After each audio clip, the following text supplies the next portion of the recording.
Okay, we appear to be alive, so welcome to the Committee of the Whole meeting for Tuesday, January the 19th. I'll call the meeting to order and look to the agenda for an approval. Are there any changes to the agenda? There are no changes from administration. In which case, I'll then move that Committee of the Whole approve the agenda as presented. Those in favor? Opposed? Motion's carried unanimously. We do have one delegation with us today from Telus, and I will just welcome Teresa Lynn and Tyler Mui, if I'm pronouncing that correctly, to take the podium, if you will, and share with us the information that you've come to share. And welcome from the town of Canmore. I'm really happy that you can be here to speak to us today. Certainly I anticipate the information and the issues you'll speak to will be quite timely to many of our discussions, both at council and in the community. So Ms. Lynn, I believe you're presenting. I am. So thank you all very much for having us. And you did a fantastic job with Tyler's last name. So well done. And I'm very blessed that I married into a last name that everybody can spell and say, because my other one wasn't quite so easy. So good morning, and thank you once again for having us here. So we appreciate the invitation to come and let you know what Telus has underway out in that neck of the woods. So my name is Teresa Lynn. As you already heard, I'm the general manager for the Canmore region and all of Southern Alberta. So under my scope is everything kind of from Ponoka down to the States and then BC to Saskatchewan, excluding the city of Calgary. And my colleague, Tyler Mui, who is responsible for municipal relations for all of Western Canada. So he's got quite a large portfolio. I'd like to first acknowledge that I'm joining the meeting today from Red Deer, which is situated on the Indigenous traditional territories represented by Treaty 6 and 7. And the land is also acknowledged as a historic Métis gathering site for my Métis ancestors. So at Telus, we are committed to leveraging our world-leading networks to enable remarkable human outcomes. And this includes doing our part to bridge the digital divide and extend the connectivity into the rural, remote, and Indigenous communities. So supporting all communities to be resilient, recover, and revolutionize the ways they are supporting economic and social outcomes. So with hundreds of thousands of Canadians working and learning and socializing and accessing vital healthcare services from home, this pandemic has certainly reinforced the need for ubiquitous high-speed connectivity across Canada and certainly in Canmore. At Telus, we understand that technology is the great equalizer, but only if we all have access to it. So despite Canada's leading place in the world when it comes to connectivity, we still have a lot of work to do, which of course is not surprising to the people on this call. Further, we believe that in using our core business to give back and serve a greater social purpose, that we can benefit all the stakeholders, from our shareholders to our customers and our most vulnerable citizens in Canada. To date, we have connected 69,000 low-income Canadians and people living with disabilities to low-cost, high-speed internet through our Internet for Good program. We've enabled access for 20,000 youth who have aged out of the foster care system with a fully subsidized cell phone and data plan through our Mobility for Good program. And I'm excited to tell as many people as possible that recently we have expanded this program to include seniors on the Federal Guaranteed Income Supplement program. We have also supported 47,000 patient visits from our most vulnerable population in our mobile healthcare clinics located across Western Canada. And we've provided immediate access to virtual care for hundreds of thousands of Canadians who didn't have a family doctor. Since March of last year, we have been working with communities across Alberta, including Canmore, to support resiliency and recovery in response to the pandemic. We have been sending regular updates to Mayor and Council on the steps that Telus has been taking to ensure Canadians are staying connected. And hopefully you have received our last update in December when they were sent out. They would come from the mailbox of myself or my assistant, Karen Walls. We have made a $1,000 donation to the Bow Valley Food Bank in response to an urgent ask when the pandemic hit and you found so many of your residents and community members utilizing the service. We also responded with a $2,000 donation to the Bow Valley Women's Emergency Shelter, and they also reached out to one of our local team members indicating they needed a hand. In addition to that, we recently provided some financial support to the Canmore Rotary Club Charitable Foundation in the amount of $1,750. And I would say all of the local charitable donations come across my desk, so I'm intimately involved with what we're doing out there. We also have 3 local technicians that love to pick up the phone and tell me where the needs are and what we need to do better. Because if you've met my techs, they're not very filtered, and they love to just ping me and say, hey, boss lady, we need to step up our game in this community. And they certainly have done that for you guys in Canmore. On the network side of things, well, we've put in a few things over there too. So we implemented toll-free calling as, implemented like just this massive increase as people were trying to get a hold of the government agency. So we increased the conferencing lines across the GOA and most municipalities and across our entire province to make sure that they weren't experiencing, we call them trunking errors. When you're trying to phone in, you get no lines available.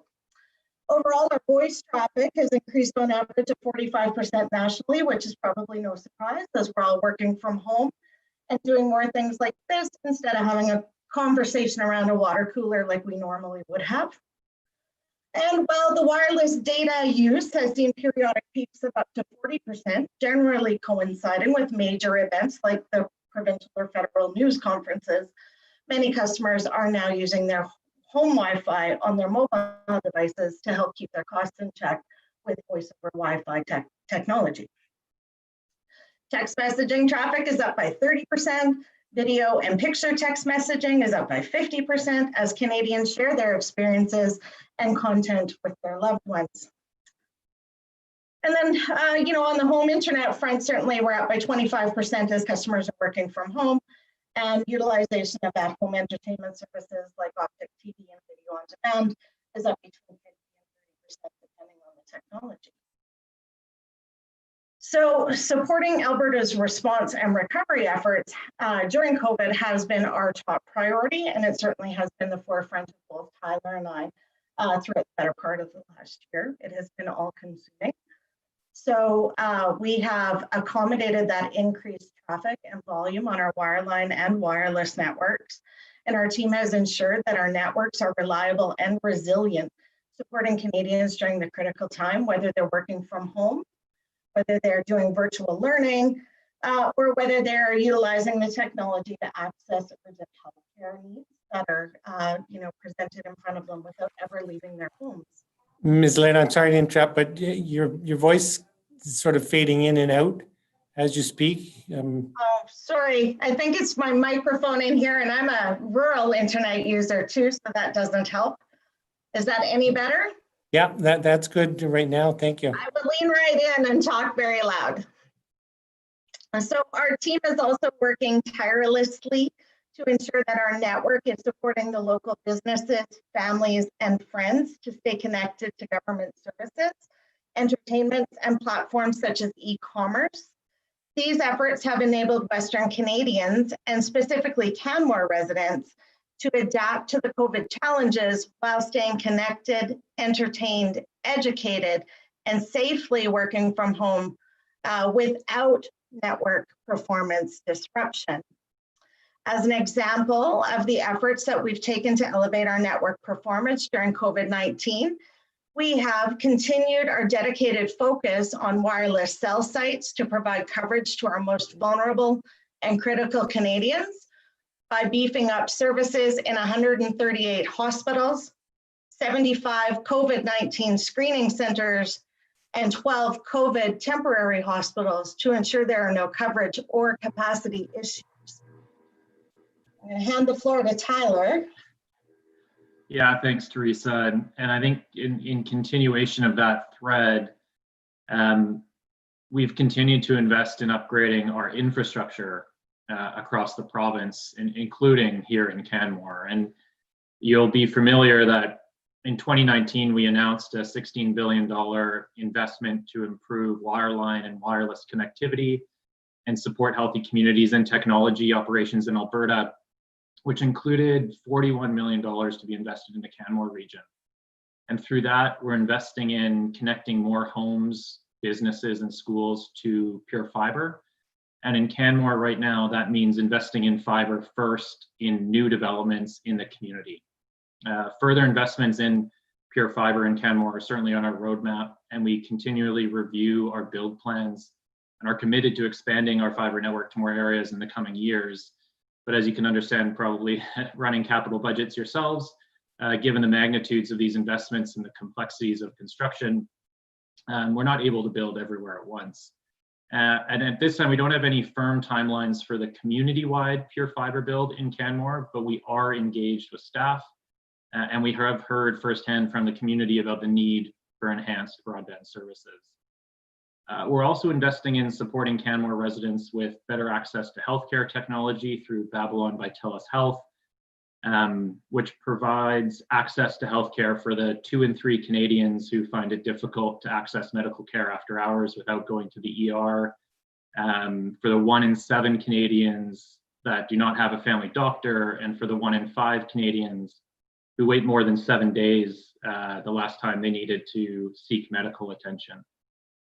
We also plan to invest in the acquisition of spectrum to support the continued enhancements of wireless technology in the Canmore area, and are committed to investing in upgrading the towers that support the Canmore area. By this time, we had anticipated that we would have purchased the spectrum required to enhance those services, but as you might be aware, the federal government has delayed some of the pending spectrum auctions, which we will fully participate in as soon as they are held. Even with the existing 4G LTE networks that service the area today, Telus is still rated the fastest network in the world for download speed by the independent UK-based OpenSignal. And interestingly, they found that Canadian mobile download speeds were rated 3rd fastest in the world, which is twice as fast as the United States, which I know we always like to look south to compare ourselves to. And according to OpenSignal, even the small number of Canadians that rely on rural wireless service enjoy faster speeds than the typical average US wireless customer. Further, we plan to invest in fast-tracking the latest technology and applications as they emerge in agriculture, Internet of Things, and network-based enhancements to support digital businesses and the next wave of business technology. And we're also investing in our operations and local team members, supporting best-in-class customer service to Telus customers in the Canmore region. And specifically during COVID, we introduced virtual support for installs and repairs to provide the safest experience in the industry for both our customers and team members, while maintaining essential services to Canadians. And through our new processes, our technicians wearing the appropriate protective equipment can do virtual installs and repairs by using sanitized devices and equipment, and then video calling customers to guide them through the installation and repair steps over the phone. And then lastly, we're investing in expanding our For Good programs to support local school-aged children, as well as seniors, in removing barriers to accessing technology. So as Teresa mentioned, we recently expanded our Mobility for Good program for low-income seniors, which, as she mentioned, provides a low-cost wireless service and a free refurbished device. And we've empowered schools across Alberta and in Canmore to extend our Internet for Good offer directly to families in need. So if you have school-aged children and are in need of internet access, please discuss your situation with your child's teacher or principal, and the school principal will be able to request codes from Telus on behalf of families in need at their school. And I think at this time, there's no further details about specific network investments, but we will be updating the municipality directly once we have firm timelines or any other grid announcements that we would be happy to share. So this time, I think on behalf of Teresa and Telus, I'd like to thank you again for the opportunity to be here today. And at this time, really open it up to questions from Mayor and Council about, some of the things that Teresa and I had touched on. Well, thank you very much. That was very helpful information to share. I'm sure there'll be more than one or two questions, but while councillors are considering what questions they may have, I did want to explore a little bit more about the comment or your information that the new fiber that you'll be installing in Canmore would only be to new neighborhoods, and the existing neighborhoods will not be addressed at this time. Is there any estimate as to when the existing residents and businesses would be hoping to see the fiber installed? Yeah, I think at this time, it's definitely not this year or next year. I think Mayor Berman would probably be a safe bet to say. For businesses in Canmore, we do have some existing fiber services, and we'd be happy to talk to businesses independently on what it would mean to bring fiber to their point of business. Yeah, for new development, our policy is fiber first. So anything that new will be getting fiber optic deployment. And we have been chatting to staff about what that community-wide investment would look like. But yeah, unfortunately, there's no firm timelines on that. But I would say, it would definitely not be this year, given our capital plans are already in motion, and likely not 2022. But eager to chat more with the municipality about how we can make that a reality. As are we, of course. Broadband has been a priority expressed by council for several years. And yeah, it's of real importance to our residents and businesses. So that's a conversation that we won't let fall off the table. When you refer to installation of fiber in new communities or new areas, I just assume you're talking about like the proposed development in Three Sisters area, or what areas are you referring to specifically? Yeah, no, you're bang on there. So anything that's what we would call a greenfield build, so net new development, whether it's residential, commercial, we'd be working with those developers directly to deploy fiber into their facilities as they were getting constructed. So it's pre-drywall work that we'd be referring to. Right. Of course, that future development has yet to go through the approval process. So yeah, right. Is there any other areas that you're looking at outside of the Three Sisters lands? I can get a map that I can provide to Mayor and Council after the call, if that would be helpful, Mayor Sure. Barrowman. And I think what we'd also love to hear too, and whether it's through council or through staff or whatever forum we're able to chat about it. One of the things we've heard across a number of the communities that myself and Teresa have been chatting to is the economic development and industrial sectors feel like some of the areas that have been left behind from a technology connectivity perspective. So would love to get insight from your own view on specific areas of the community that you feel are really in need, and then we can take that back to our planning teams and our leadership to see what we can do, if there's something we can do sooner rather than later to support those areas of the community. Okay, that's good to tuck away. What comes to mind are areas like future development. Well, it's already starting along Bow Valley Trail in an area that's zoned for basically light industrial, small manufacturing, and because those properties are likely to be developed over the next 5 or 10 years, certainly broadband or fiber along Bow Valley Trail would be a good starting point. And obviously the downtown core, but all that. But thanks for that answer. And if you could share other information, that would be helpful.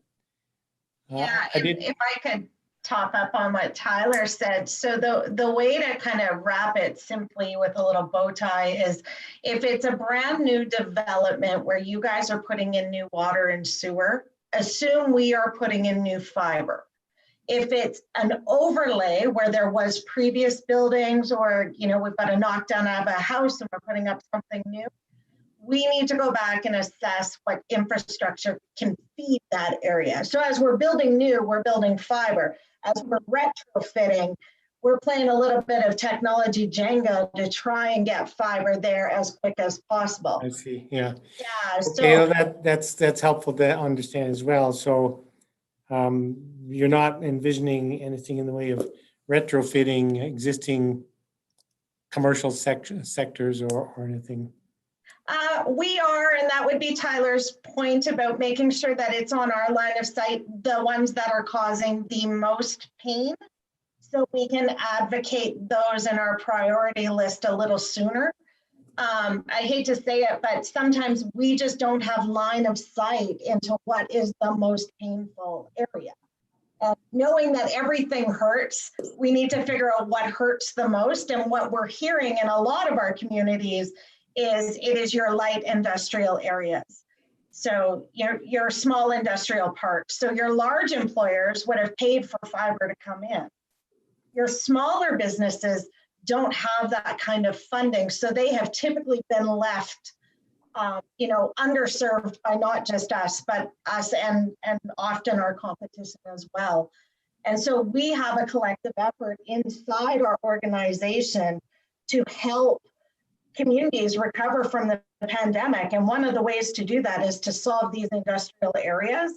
And to your other point, the downtown core, because sometimes that downtown core we can fix just from our office on the existing copper as a short-term solution until we can get fiber there.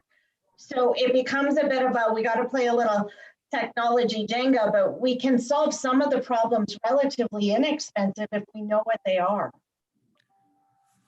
Okay, well, thanks for that extended detail. Councillor Seeley, you have a question? Thanks, Mayor Borman. Yeah, just on municipal connectivity and how it all works and everything else, I'm happy to hear that Pure Fiber is rolling out. 5G is coming.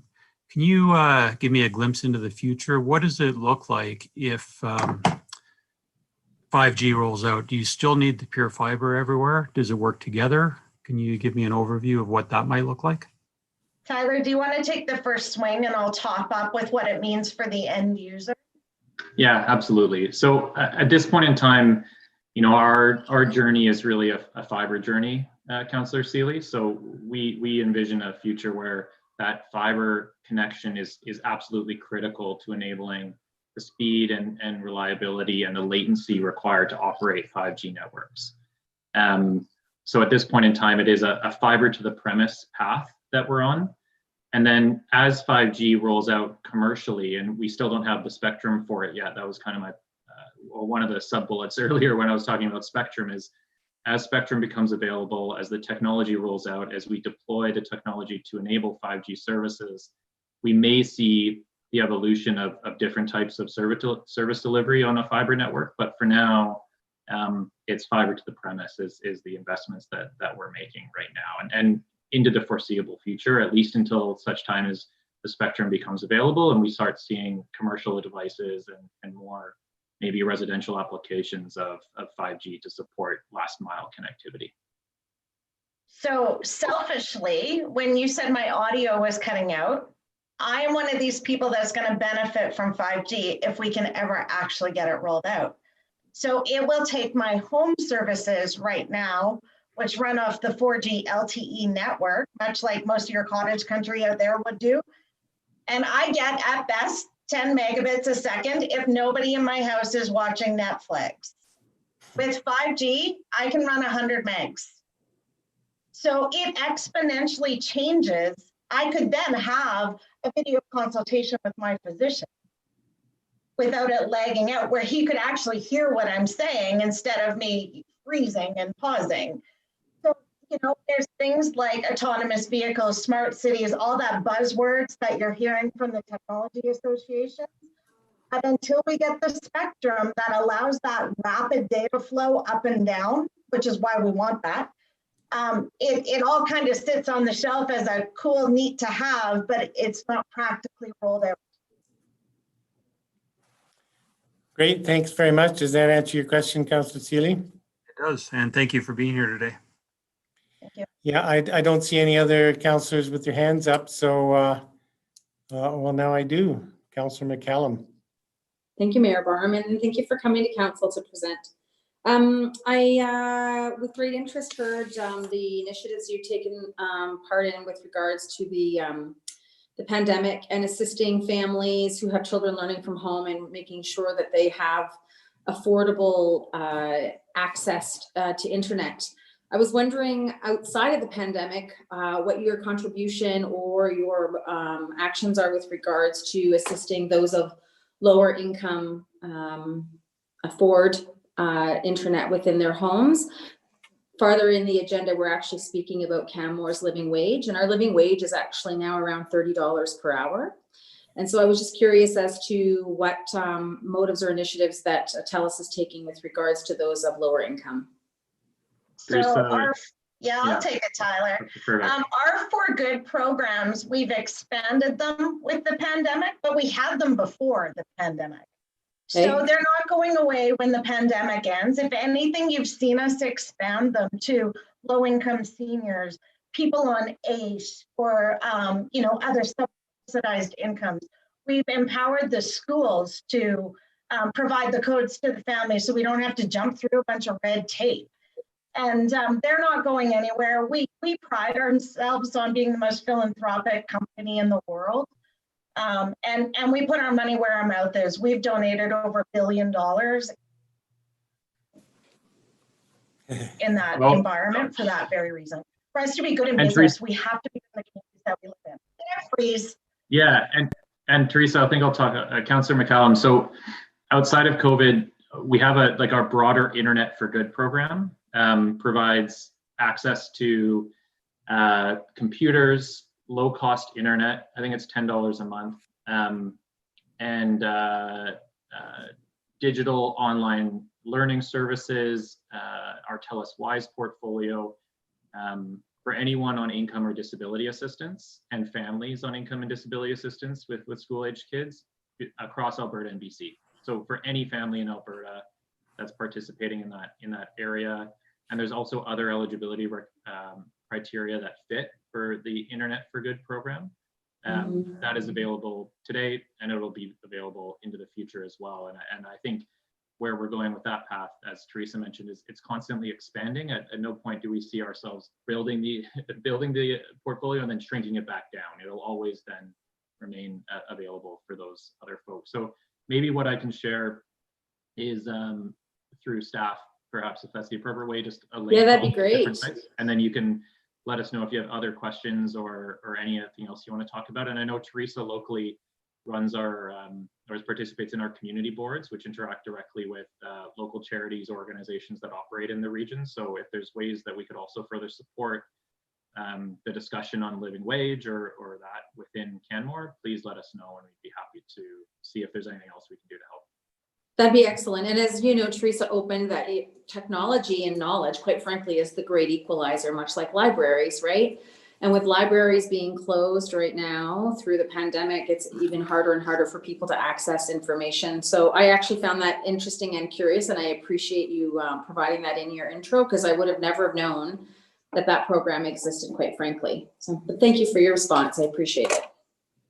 On the local level, to the libraries being closed piece, I don't know if you can hear me, but we have actually donated iPads and smart hubs for free internet to the libraries so they can continue to reach the people that need it the most. So if that is a need in your community, I am happy to help facilitate that inside Telus to help meet that need. Yeah. Perfect. I have no idea, but Karen Mara, who's on the call, is the rep from the library, so she'd be able to pass that on and find out what the need is. And I'm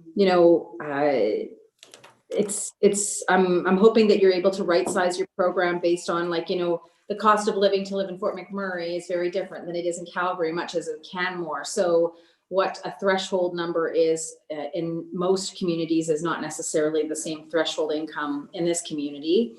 But But I really appreciate all of this that you've provided. I wasn't aware of it, and I'm really going to be happy to share it with people as well. Thanks. Perfect. Great, and I'll add my thanks once again to those expressed by Councillor McCallum. Thank you both, Mr. Mui and Ms. Lynn, for joining us today. This is really, as you know, critically important topic of discussion, not only for the town of Canmore, of course, but all municipalities.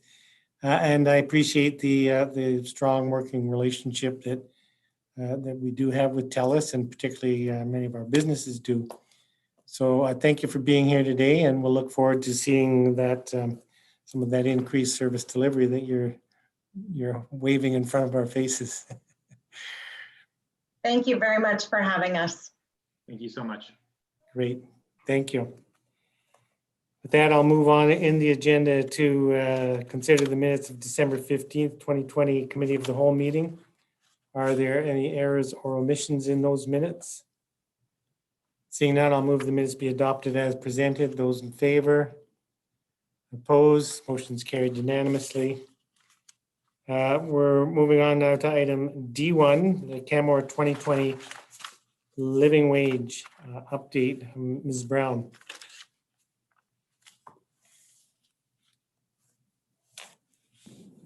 All right. The podium is yours. Thank you very much. I'm just getting myself set up here.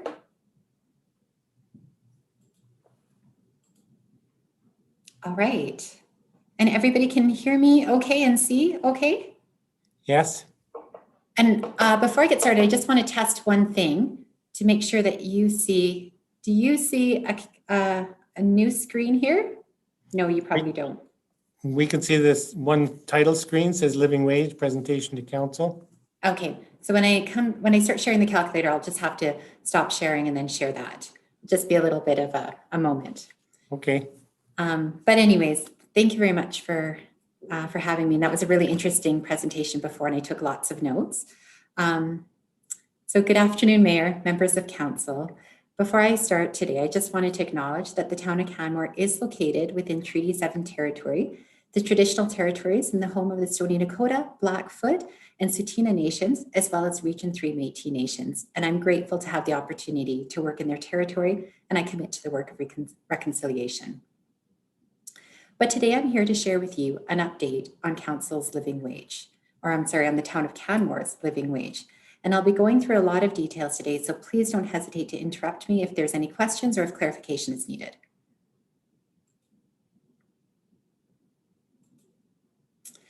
So the living wage is not tied to a specific individual or family, but instead represents an approximate income a family requires to meet their basic needs and maintain a safe, decent standard of living within their community. The living wage is connected to a municipality and is an estimation of community affordability.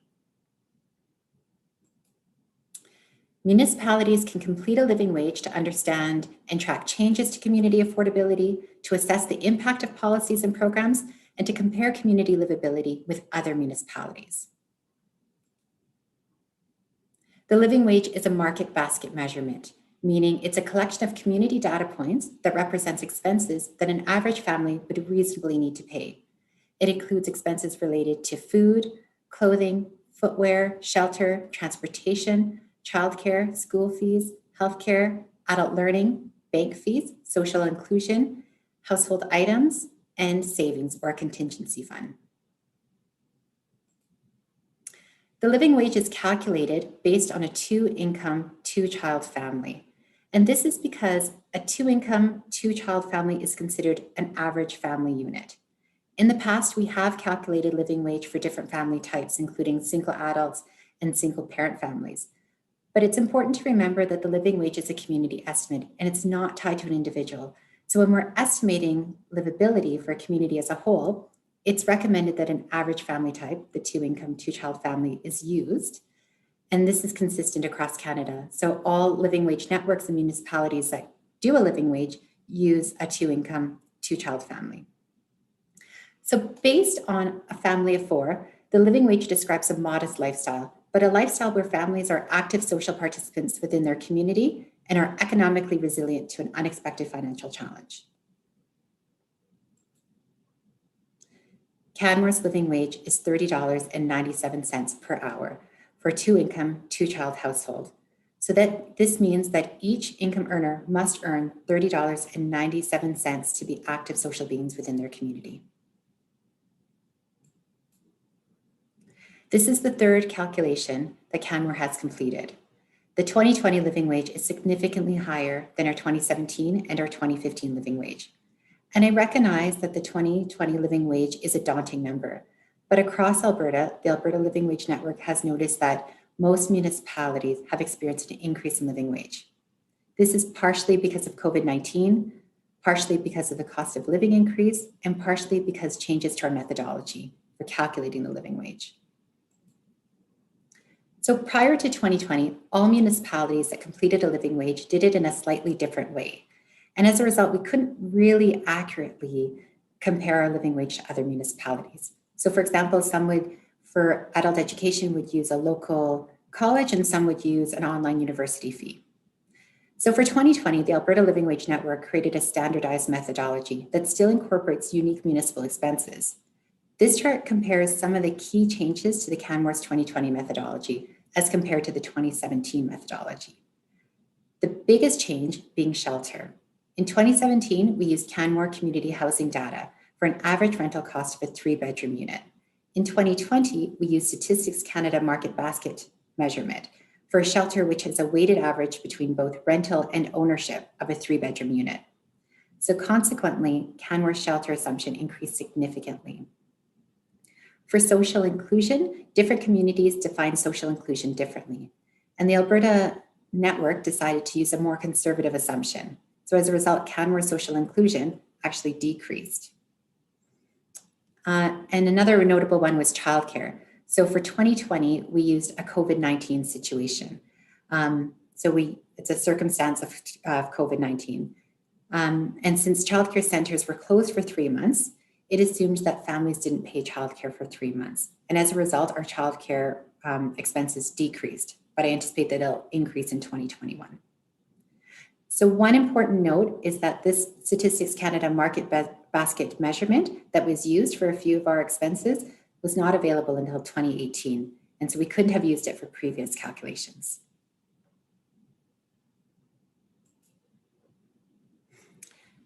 So another key difference for 2020 is that Alberta Living Wage created a calculator, which means that we can also make sure that all our calculations on taxes and benefits are consistent across Alberta. So our plan as a network is to update the calculator annually so that municipalities can easily calculate their living wage each year. So right now I'm going to stop sharing this screen and I'm going to flip over to another screen and share that to share with you some things about the calculator.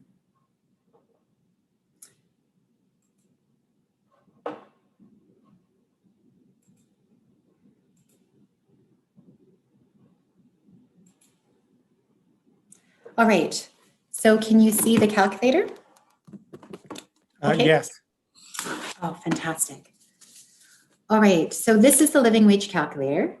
And the calculator includes data from other municipalities, but we are actually the first to publicly release our living wage out of the Alberta Living Wage municipality. So I'm only going to share the Canmore components with you. So there are several components to the calculator, and for time's sake, I won't go into too in-depth into each one of them, but I'm happy to walk anybody through them if they want to contact me at a later date or a later time. But I will kind of give a brief overview. So as I mentioned earlier, that one great thing about the living wage is that municipalities can complete it to understand and track changes about community affordability and to assess impact of policies and programs and to compare livability. And the calculator is a great tool for us to do this.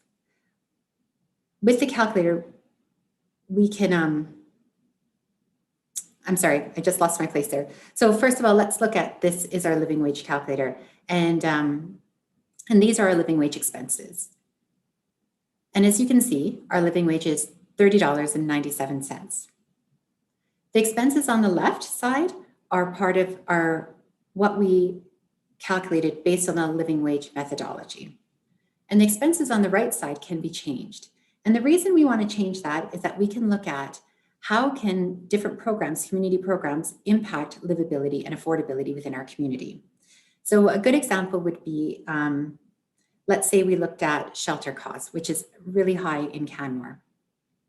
If an individual were to rent or a family were to rent at MacArthur Place, they would pay $20,365 annually.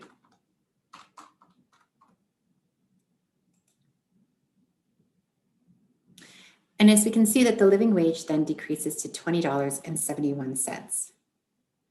And so a common question is, if we have programs like the Vital Homes program, which is MacArthur's Place is a part of, why is this program not incorporated into the living wage calculation, into this side? And the answer is programs like the Vital Homes program is not incorporated into the living wage because it's not universally accessible. Where fare free transit is incorporated into our living wage because it is universally acceptable. So the living wage is an estimate of community affordability as a whole. And so programs like the Vital Home programs is not universally accessible, but what we can see is that it's impactful. It's very impactful. And it can help us as a municipality create program plans and policy that help sustain community. So through the living wage calculator, we can also compare our living wage with other municipality living wages.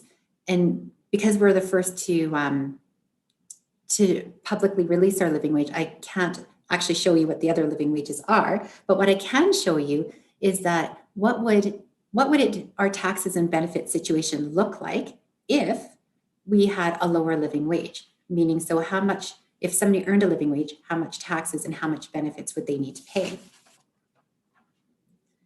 So, sorry. Our living wage is $30.97, and we can see that we pay about $26,000 in taxes and receive just under $5,000 in benefits. So a two-income, two-child family who both earn $30.97, making a living wage, will pay just over $26,000 in taxes and receive just under $5,000 in benefits. Now, what if this same family lived in a community where the living wage was $20 an hour, which is a very average living wage in Alberta, actually?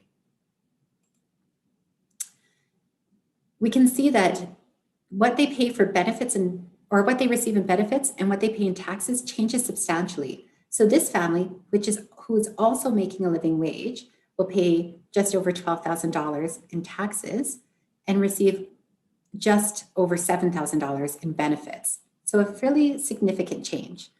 And significant because in both circumstances, these families are earning a living wage.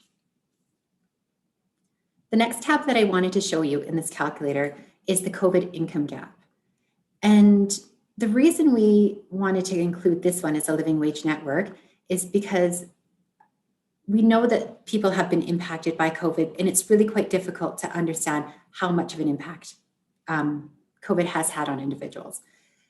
So on the left side of the screen is an individual who's making a living wage, $30.97, and they've kept their job. They've remained employed throughout COVID. But on the right side, these individuals lost their job on April 1st, went on CERB, and then collected employment insurance. And so what this shows is that an individual who earned a living wage in Canmore, which is a good wage, still needed a savings of $32,000, just over $32,000 to be able to meet their expenses while on CERB and employment insurance.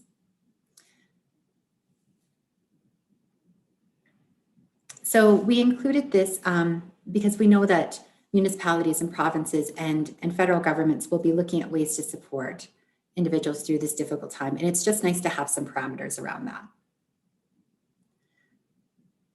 The last tab that I wanted to show you on the living wage calculator is called the employer tab. And what this does is it can show an employer how you can support employees with having a livable income. And we know many of our businesses are going through a really difficult time. And I know that many would like to pay a living wage, but simply aren't able to, especially with a living wage as high as ours. So this last tab highlights ways that employers can support affordability in their staff through other benefit programs. So the example I have here is, let's say somebody makes $19.53 per hour, and I just pulled that number out of my hat. And let's say this employer provides this individual with a comprehensive healthcare benefit. So then this employer does not, or I'm sorry, this employee does not need to purchase their own healthcare benefit. So it reduces their expenses. So a comprehensive healthcare benefit would be about $4,275. And we see that even though the employer pays a wage of $19.53, it's kind of equivalent to paying $21.13. And it actually might be more feasible for them to offer a comprehensive health package instead of paying the actual $21.13 to their staff. So more work is being done on this. We still are, as a living wage network, really working to define what do we mean when we say there's a food benefit or a shelter benefit or a transportation benefit. But I wanted to share it with you to kind of give you an idea of the work that's possible with the calculator. So I'm going to go back to my PowerPoint presentation just to talk about next steps. And then I'll open up for questions after that.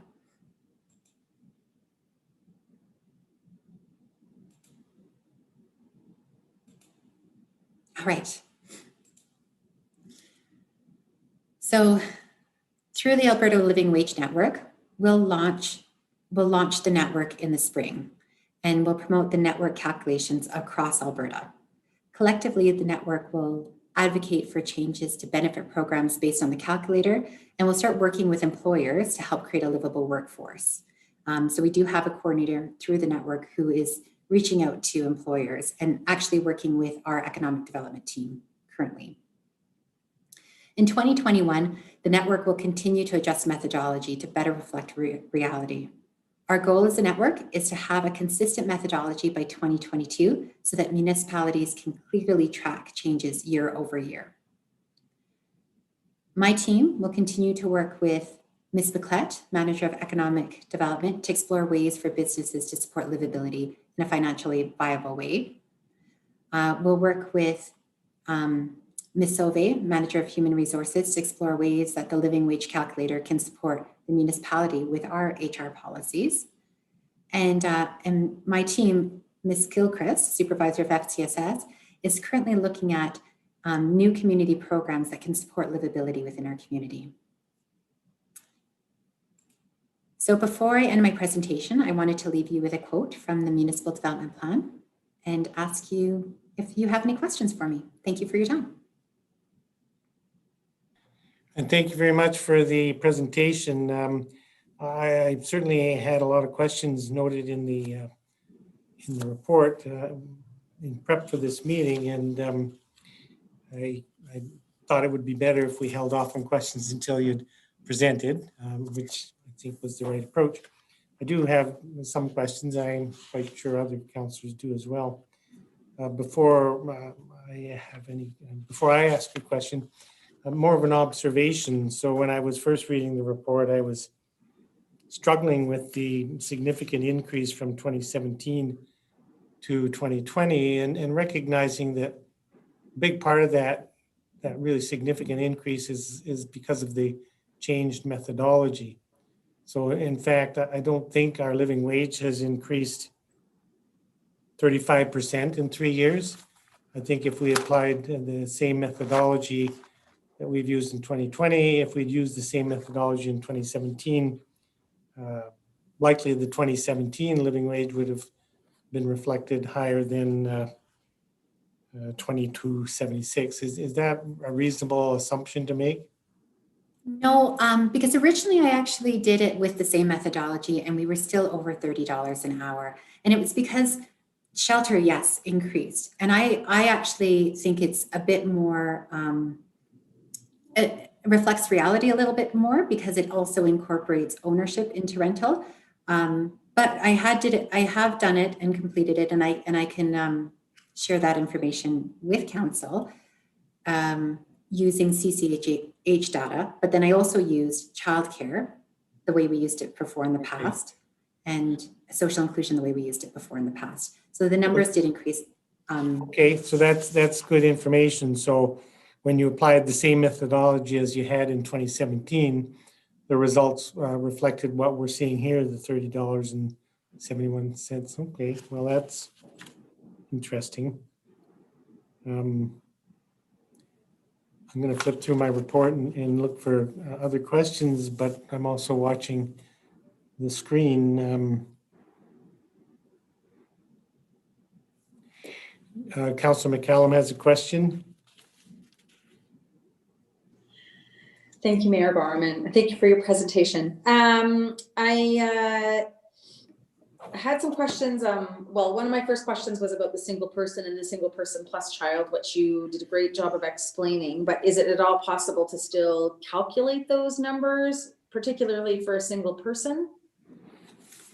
Yeah, so the network was talking about calculating those numbers, just so people can kind of get an idea of, you know, it's an estimate. The living wage is an estimate, and you want people who are entry level in the workforce to be able to be at that lower end of the estimate, and that would be that single adult. And then you also want people to be able to grow in their community, and that would be that 2-income, 2-child family. But what you don't want is for there to be an assumption that remuneration is based on lifestyle.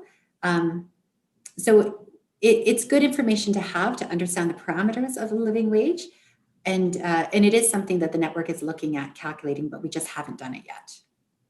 I think the trick is, of course, in government, whether it's the core needs income threshold or the federal poverty number, it's based on number of people within a household. And I guess that's kind of why I'm asking that question, is just to understand that. And you know, we're forced to think that way in terms of 1, 2, 3, 4 or more. Because the federal and provincial government has based benefits on those numbers in the past. So I'd just be curious in future. My other question is around energy poverty. And so this is more of a number that makes up one of the inputs into the calculation itself. And so I know, you know, when you're calculating living wage, we're not really taking into account, well, 30% of income is the max one should spend on housing. It's the reverse sort of conversation. This is what we're spending, and why is it so much, and what can we do to mitigate that? I'm wondering if we've had or noted within living wage study anything with regards to the energy piece. So whether it's hydro, heat, etc. I do know that there is a number, much like the housing number, that if you're spending more than this in your budget, then you're spending too much, or this is the framework in which you should be spending within. And I think it might just be a helpful number to understand. I almost from a landlord perspective, like is the unit that I'm renting not energy efficient enough, and should I make it energy efficient, and what can the municipality or the province or the feds do post building code to be able to improve that number, which trickles down not only into climate action but into the pockets of people in Canmore. That's really interesting, and not something that the Living Wage Network had spoken about is energy poverty. We do know that our utilities are 125% more expensive than Edmonton's utilities, just based on the spatial price index. And just off the top of my head, like thinking about your comment is, it really is looking at, it almost would be looking at energy as a benefit. So if you were to able to make somebody's rental unit more energy efficient, then this is the benefit that they would have. So it'd be almost like a savings. But I don't think we would need an assumption of where the energy is, and that we don't have yet. Yeah. I just, again, and I know that the whole concept of energy poverty is a fairly new one, particularly in Alberta, but it is one that I've been hearing more, especially when I've been taking these big, deeper dives in climate change and climate adaptation. And this is the one thing that that's come up that I've been waiting for this presentation to ask you about. So yeah, it would just be interesting in terms of your living wage group if that's something that's calculable. Yeah, and I also think we're also part of a poverty reduction network. And I think that we have talked about environmental impact as part of poverty reduction. And one of the things that's the worst for the environment is poverty. Poverty causes climate change because people just don't have the means to be more climate efficient or sustainable. So I think that is a conversation that's probably worth having and really starting to move forward. Thanks so much, Ms. Brown. Ms. Brown, if you could just, I'm looking at attachment 2, which is the sort of breakdown of expenses. And on the right-hand side, which is the pertinent information informing the study, the shelter costs, and you use a 3-bedroom at MacArthur Place as the informing bit of shelter. That remind me, because I'm not certain, but I think MacArthur Place, the rents charged include utilities. Is that right? Yes, the rent charge, I believe, includes utilities. I believe it includes one utility, but not the other. Okay, and I don't know if it's that would reflect that much of a different result, but it appears that the shelter line on the right-hand side of attachment 2, the $20,000 number only reflects the monthly rent of $1,670 or whatever, and doesn't leave room for any utilities. That's right. It does. And so I think what there's opportunity to do is for us to really look at, because this isn't a comprehensive list of all our programs either. This is just kind of a snippet to show how community programs does impact livability. So I think the next step is to now really do a comprehensive deep dive and really show how our community programs are impacting, like not just the select few, but a comprehensive view. Okay, thanks for that. And could you walk me through the impact of food programs in your report, page 3 of 6? Yeah, so what we did is we looked at how do we actually calculate food costs, and it's through the MBM, and put it down and broke down the food costs into a weekly amount, which was about $250 per week. And then we looked at the MBM is based on Canada Food Guide. So we looked at how much of that weekly amount should be for fruits and vegetables and how much should be for other things. And so the fruits and vegetables for 1 week, once per month, we removed from the calculation and then added about $80 just for other supplemental things. So we assumed for once a month, instead of paying $250 that week, you would pay $125.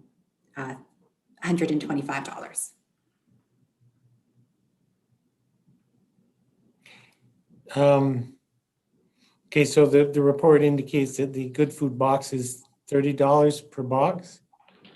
That's right. And so how does that translate into $125 savings or whatever you suggested?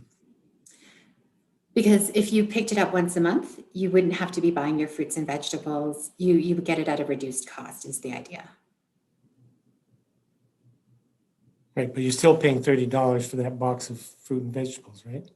Yeah, you're still paying $30, but not $160. Well, I see. Yeah, I think the idea is you get more than $30 worth in the Good Food box than you would get it $30 at the store. So there's a decrease for more food, decreased cost, but more food. Right, so you're getting a real bargain for paying $30 and getting $160 worth of food. And I can't say that that's for sure, if that's. But that's the idea. Yeah, just once a week, you don't need to buy your fruits and vegetables, and that's the idea of it. Great, thanks, that helps me. The last question I have is just in regards to attachment 1, and the references to in a few sections are calculations based on the Edmonton market basket measurement. And, particularly in thinking about gas for vehicles and some other costs here, the Edmonton MBM may not be the best comparator, but I assume you're using that because that's the either the easiest or the most useful in comparing various communities. So the reason we use the Edmonton MBM is because then we could do a spatial price index based on that. Where if we used, they did have an MBM for rural communities under 30,000. That really didn't seem like it was fitting because it doesn't, it's really blanketed across all rural communities under 30,000. So as the network decided, what we would try to do is pick Edmonton as our anchor city and then use the spatial index to be able to make a more municipal specific number. Okay, so there is a factor that's applied to the Edmonton number to make it closer to like the Canmore number. That's right, yeah. Great, thank you. Are there other questions from members of council or Councillor McCallum? Thank you, Mayor Barman. I had a question about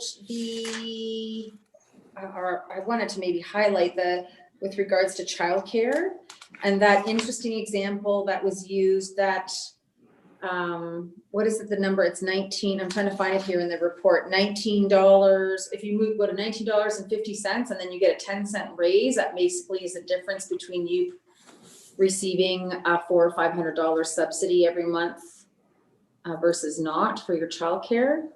Do you remember what page that was on, Ms. Brown? Yeah, that's under the taxes and benefits. And so Okay.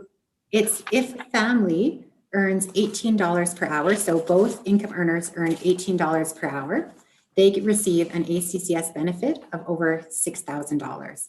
But if both working parents receive a raise of just $1, they lose the ACCS benefit and their actual annual income decreases by over $4,000. Oh, wow. So they lose the $6,000 and then they lose another $4,000 on top of that. That's right. So it's that $1 raise actually hurts them more.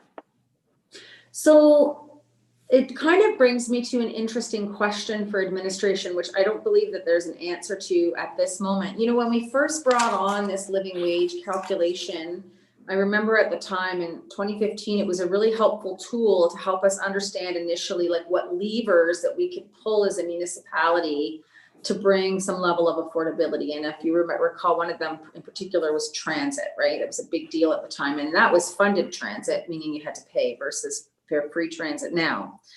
I'm curious as to what levers we would be able to pull as a municipality, either through incentives or changes in agreements, et cetera, with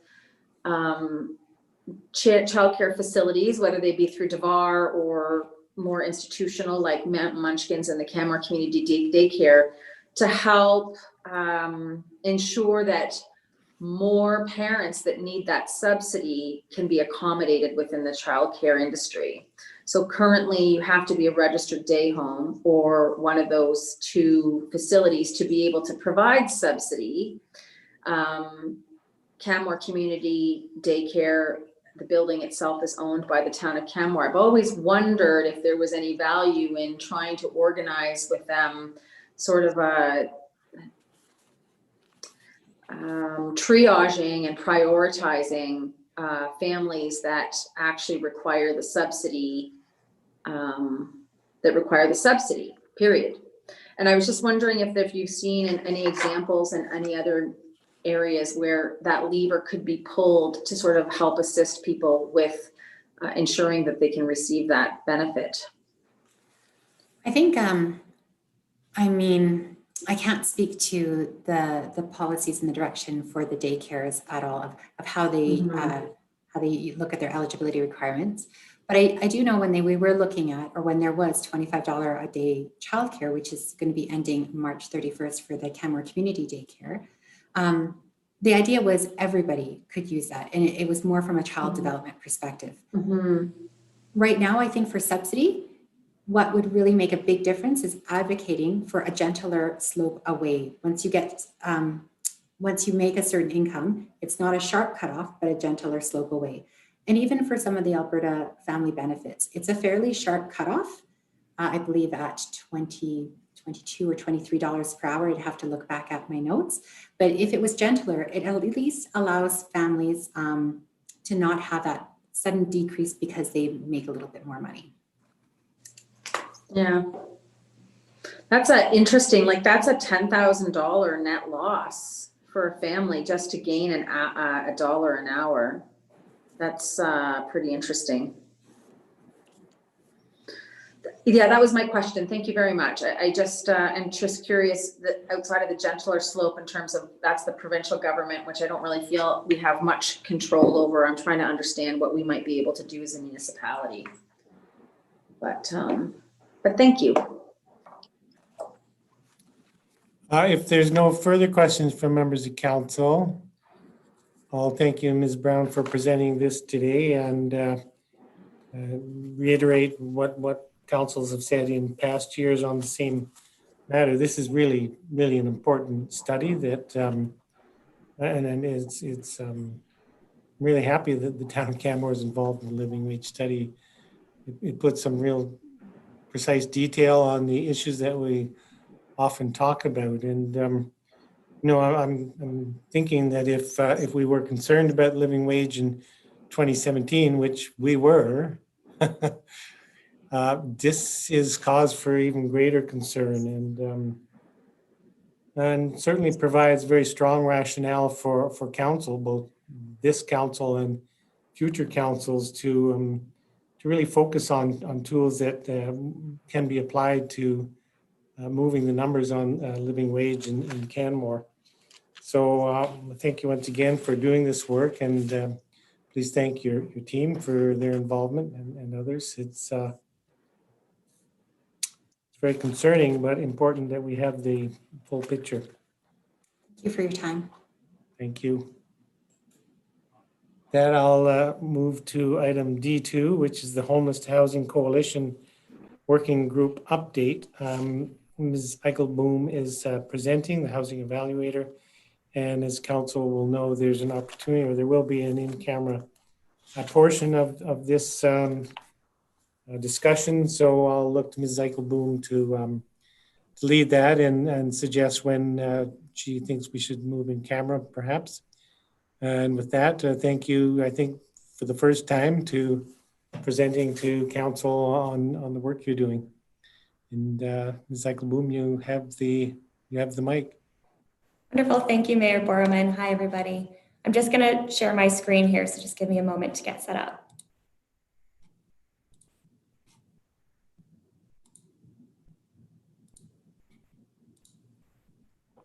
That's great. Awesome. You guys can see my screen there? Yeah. Wonderful. Good afternoon, Mayor and members of council. Before we get started, I would like to acknowledge that the town of Canmore is located within Treaty 7 territory, traditional territories, and home of the Stoney Nakoda, Blackfoot, and Tsuut'ina nations, as well as the Region 3 Métis Nation. I am grateful to have the opportunity to work in their territory and commit to the work of reconciliation. My name is Kayla Eichelboom. I was hired by Community Social Development as a housing needs evaluator to support the housing component of the COVID-19 community response. My work also involves monitoring housing needs and supporting residents navigating housing and shelter services, an already existing need which was amplified by the pandemic. I will ask that questions please be saved until the end of my presentation. Thank you for the opportunity to present today. The town of Canmore is a member of the Homeless to Housing Coalition, herein referred to as H2HC.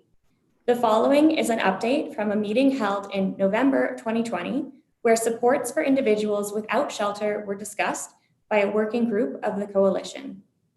The working group determined that an existing need for emergency accommodation has been amplified by the pandemic, additional support is needed in Canmore, and that existing models from similar sized rural and resort-based communities could be possible here.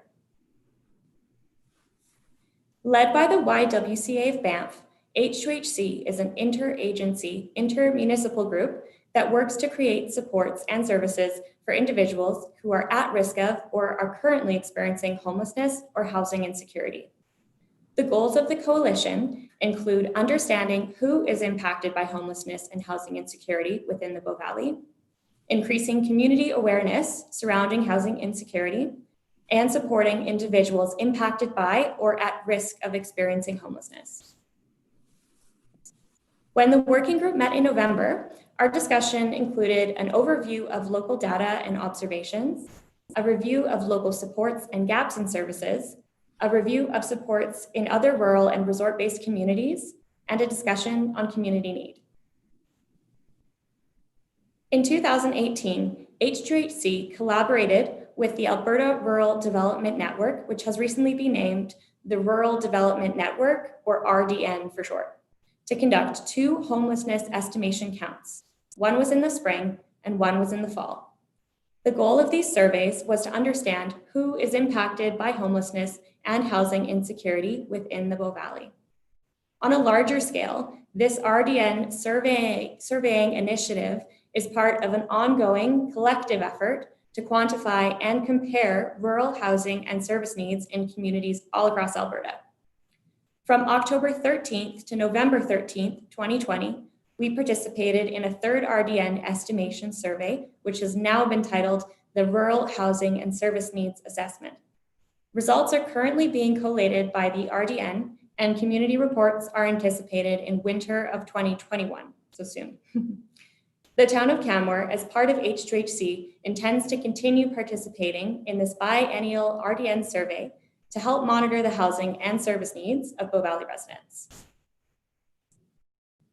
The May 2018 homelessness estimation count conducted by H2HC collected 69 surveys from individuals and families who identified as unstably housed.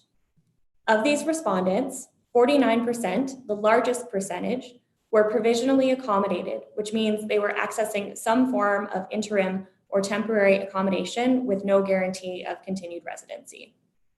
31% were living unsheltered or in places not intended for permanent human inhabitation. 12% were at risk of experiencing homelessness, meaning they were precariously housed or at imminent risk of homelessness. And 7% were emergency sheltered in a designated program for individuals experiencing homelessness and or family violence. Notably, there were near equal number of responses from both Canmore and Banff residents in this survey. The fall 2018 homelessness estimation count found that 85 people considered their housing to be unstable, easily lost, or they were unsure whether their housing was stable. The table here describes some of the primary reasons why respondents reported living in unstable housing situations.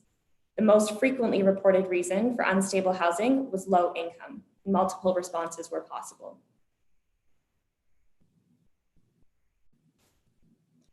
As per research on rural homelessness, we know that homelessness in smaller communities is less visible, which can lead to a lack of awareness on the issue. Individuals who are at risk of experiencing homelessness may live in overcrowded conditions, they may stay temporarily with friends, or may allocate almost all of their income towards rent. The biennial RDN surveys we participate in have created an objective snapshot of homelessness and housing instability. However, we do recognize that they are not an exhaustive picture. Based on data and community conversations, H2HC has successfully launched 2 services in the Bow Valley to support individuals experiencing homelessness or who are at risk of experiencing homelessness. The first service is their Emergency Accommodation Program, which is at the YWCA. To access this program, participants must have a longer-term housing plan in place. Individuals who don't have a plan may be able to access the space for a day or 2 while transitioning to different accommodation. The second is the Sustaining Home Program, which is a one-time interest-free loan designed to help an individual secure and/or maintain their housing. These programs serve residents of both Canmore and Banff. Based on an evaluation of the impact that COVID-19 had on available community services, the town opened a community common area to provide residents with a place to rest, connect to the internet, and connect with community social development staff about available supports. As a result of this program, we were able to report several individuals by making referrals to the YWCA in Banff, a Calgary shelter, and providing other basic needs supports. A small number of individuals who accessed the common area needed accommodation but were not good candidates for the YWCA program. Since the launch of the community common area, an average of 4 residents per week have visited the space. While visitation was beginning to increase in November, numbers dropped off at the onset of the most recent provincial restrictions around the time when the Civic Centre closed for the public to walk-in visits. We are unsure whether this decline in visitation is correlated with the recent provincial restrictions or not. The common area does remain open to the public upon request. Residents can access the space by ringing the doorbell at the entrance near Friendship Park. The H2HC November meeting included a review of emergency accommodation support models in several other rural and resort-based communities.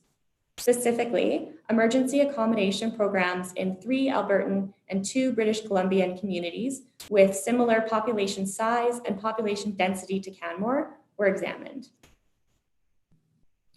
The H2HC working group reviewed emergency accommodation models in Hinton, Peace River, Rocky Mountain House, Nelson, and Squamish. I just included this table here to demonstrate the sizes of communities that we reviewed in the working group.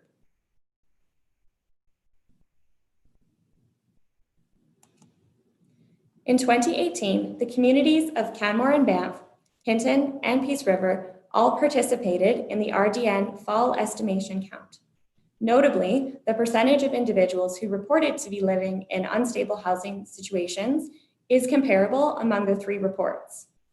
Since 2018, when this survey was conducted, both Hinton and Peace River have proceeded to pilot and establish emergency accommodation programs to support residents experiencing homelessness specifically. Peace River launched its program in January 2020, and they've continued to operate throughout the pandemic. A seasonal pilot program in Hinton launched in the winter of 2019 and ran successfully throughout that winter. The Hinton program, however, could not operate this winter due to a lack of funding. Results from the 2018 estimation counts also provided a snapshot of the type of living accommodations for those reporting unstable housing in Canmore and Banff. This table shows a breakdown of where individuals with unstable housing reported living at the time of the survey. Accommodations included motels, shelter services, vehicles, camping, and outdoors or in a makeshift shelter. Many of the reviewed overnight emergency accommodation models in rural Alberta communities and Western Canada resort towns exist due to partnership with local churches. This concept has been successful in Peace River, Hinton, Rocky Mountain House, and Squamish. Programs are often funded by provincial or federal grants and may operate with paid staff, volunteers, or a combination of the 2. Some models are seasonal and only operate during the winter months. Some of these programs were established during the pandemic as an already recognized need for emergency accommodation was enhanced.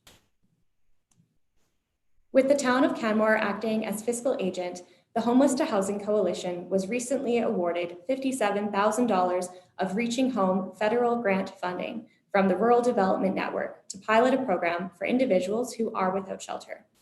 H2HC is currently exploring options for supporting residents in Canmore who are without shelter. Thank you for your time, everyone. Before we go on camera, I will just take any questions that anybody has. Well, thank you very much. That was really a comprehensive report. So I appreciate that, the amount of detail. And I don't have any questions for you this time. I'm looking to the rest of council. If there's questions before we go in camera, Councillor McCallum. Thank you, Mayor Barman, and thank you, Ms. Eckelboom, for your presentation. I know it was your first. You did great.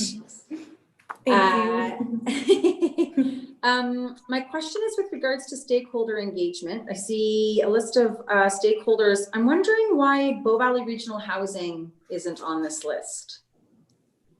Yeah, so we reached out to a number of individuals for the working group. Not everyone got back to us. So the stakeholders that are listed on the briefing note were individuals that we were able to correspond with. That being said, I believe they are a part of the Homeless to Housing Coalition, unless I'm wrong, in which case Ms. Brown might be able to correct me on that. They are part of the coalition. I remember going to meetings when I was chair. I just was surprised, and I don't believe they actually were contacted. In speaking to the executive director. That being said, I know that he's been busy trying to keep our seniors safe, alive. But I just, one of the things that really jumped out at me about your report is how I'm feel like some of what is being experienced is a direct result of the underfunding we're seeing for programs such as the rent supplement program. Yeah.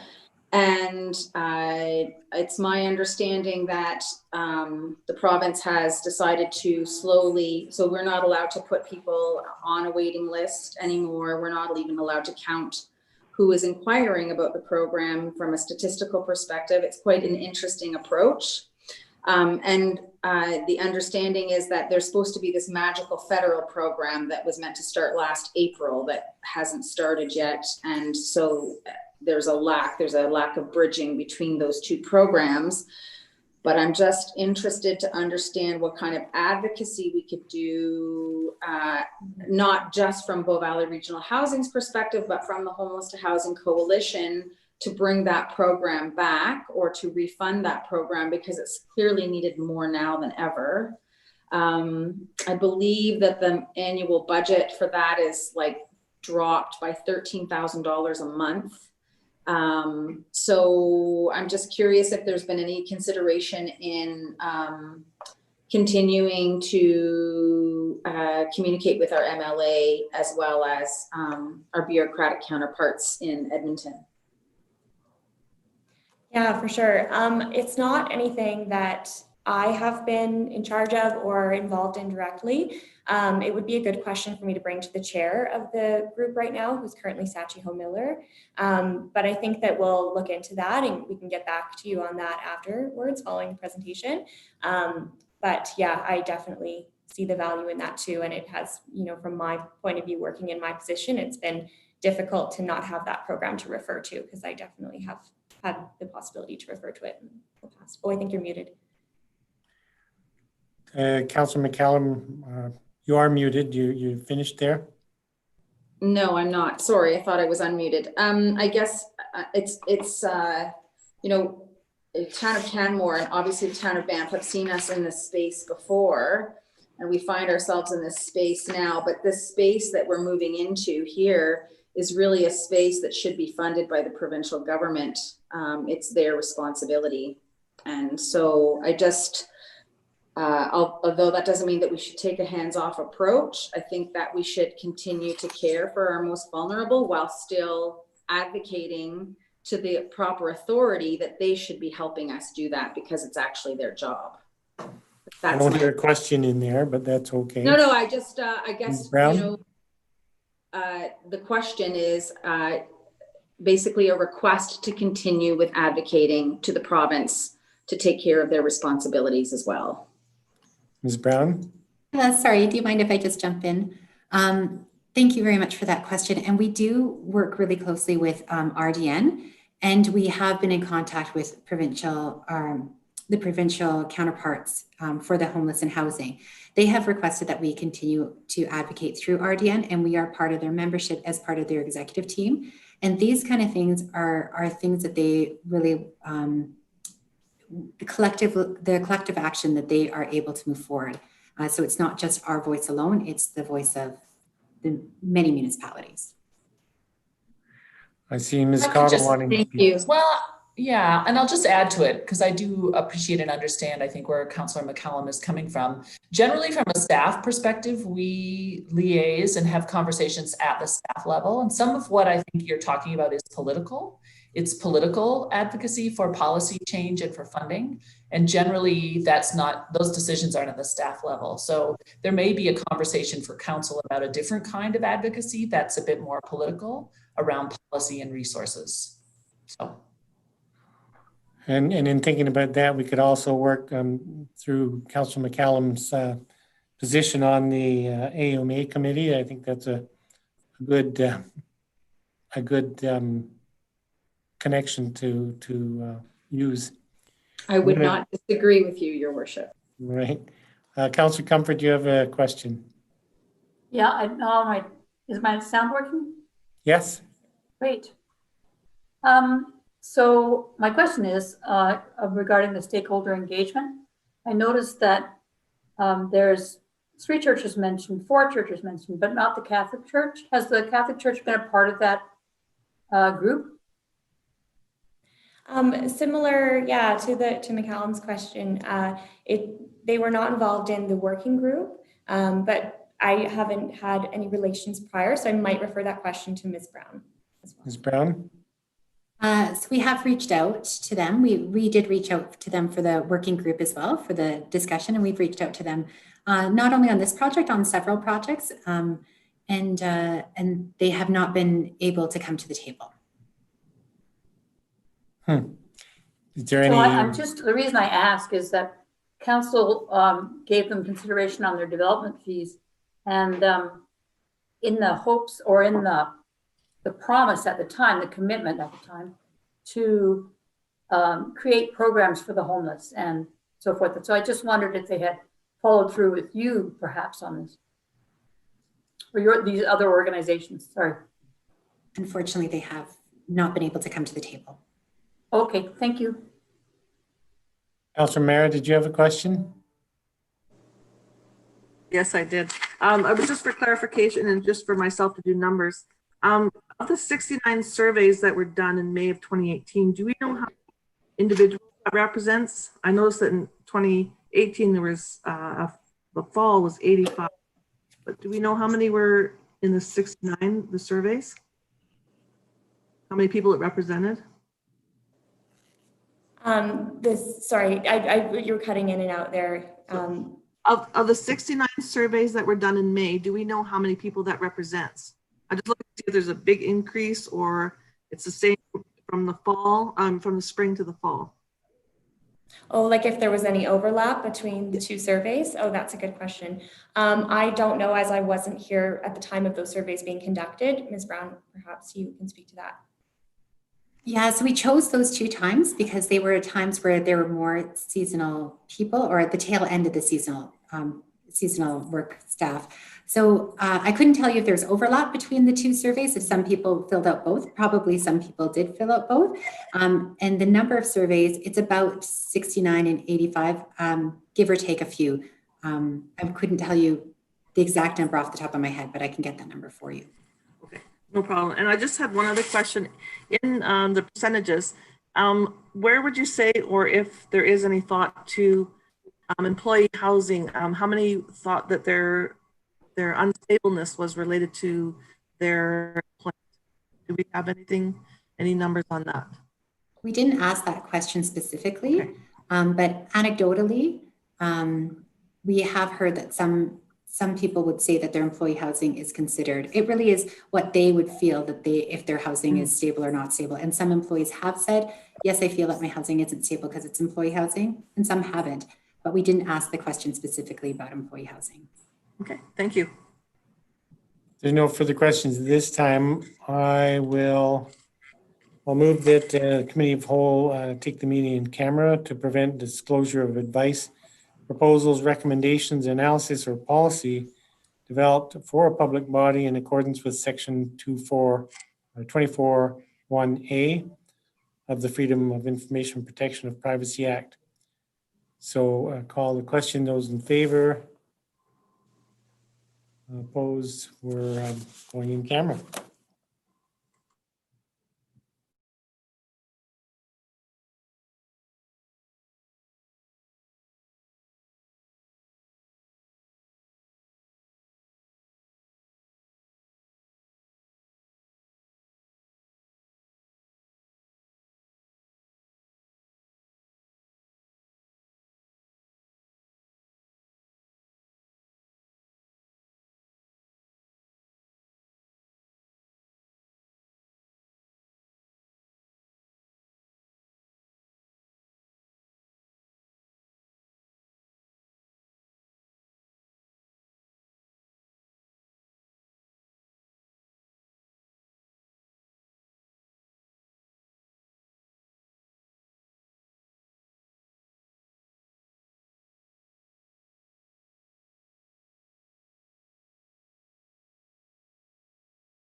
Okay, did we all make it through the wormhole successfully? Looks like. So with that, and I referenced the closing window of opportunity here, I think it's important that we try to get the Finance Committee meeting started pretty much on time, because it's actually could be quite a lot of discussion involved. So I'm going to suggest that with the next item on the agenda, which is the councillor updates, if councillors have specific questions that are motivated by reading the report, that we contact each other through a group email, just so the council that's being addressed can share the answer with the rest of council. Does that work for everybody? Okay, then that moves us on to administrative update. There may be some more important questions or things to raise in this report, so I won't skip right through it. But I'll look to councillors to raise any questions that really can't wait, or burning issues. Councillor McCallum. Thank you, Mayor Barman. Just a question about protective services. I noted earlier in the report that bylaw had gone around to sort of help out those with buried cars that have been buried for more than 72 hours. The snow event is several weeks old. I'm wondering now, what is the movement towards knocking on doors and ensuring sidewalks are cleared by individual homeowners? Yeah, I don't know, but I'm happy to ask, and we'll send a follow-up email. Thanks. I had a similar question. I just assume that the vehicles that were identified have been removed. Do you know that, Ms. Cottle? That would be the intent of the program, that a vehicle gets a tag and 24 hours in which to move itself. And if not, then we are moving it. Great. Thank you. A quick question around planning and development. The information around longer review and response times and extension agreements. And I'm a bit closer to the action here than other councillors perhaps, but these responses, I'm not certain if they're in response to simply to increase workload or reduce resources, staff resources, or is it sort of a combination of both those factors? Ms. Smithers. It's a result of the resourcing that we're dealing with and the consistent volumes that we're seeing under the MGA. Both development permits and applications and subdivision applications have a timeline related in the MGA within which we need to get to a decision. So the request for an extension agreement is fairly common for those applications that we know are going to exceed the evaluation of the application is going to go beyond that stipulated time frame. We would typically ask for an extension, and what we're flagging to the industry is that may become more common as we deal with some of the resourcing issues that we have. Great, and just to confirm, is some of this issue related to the fact that we're losing two term positions in planning, or is that? Yes. Irrelevant? Yeah. So that's important for council to keep in their minds for the next discussion coming along at Finance Committee. Councillor Comfort. Yeah, I just, I'm a bit confused. It says downtown washrooms will remain open for public use and will be regularly sanitized. Same is true for the day shelter located on the main floor of the Civic Center. I thought the Civic Center was closed at this time, so I'm just a bit confused on the messaging, that's all. Yeah, the day center has been available and accessible all through this. And you'll know from the old days when you used to be in the building, there's a gate that goes across the corridor and the atrium, and that gate has been closed. So effectively, FCSS has been cordoned off. But Ms. Cottle or anybody else can jump in with more detail. Yeah, well, you're exactly right. The building is locked, but the warming center has stayed open throughout the pandemic, even when the building's been closed. So there's clear signage at the back of the building that just says ring the bell. The warming center's open from 1:30 to 4:30. FCS always has someone there to answer the door. So while the building is locked, there is access to the warming center, and because there's access, we're properly cleaning. Thank you. Great, thank you. Yeah.